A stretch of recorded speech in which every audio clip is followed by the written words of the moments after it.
Hi అండి, ఎంతో easy అయిన పెసరట్టు చేసేసుకుందామా.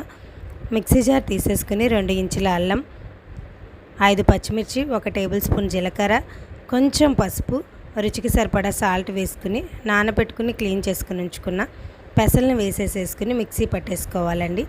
స్టవ్ ఆన్ చేసుకుని కడాయి పెట్టుకుని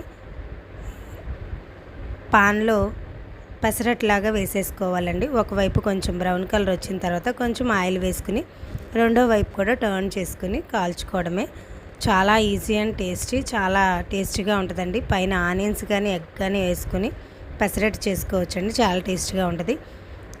దీనిలో పల్లీ చట్నీ వేసుకుని సర్వ్ చేసుకుంటే సూపర్గా ఉంటుందండి. పల్లీ కానీ కొబ్బరి చట్నీ కానీ అల్లం చట్నీ కానీ చాలా టేస్ట్గా ఉంటుంది.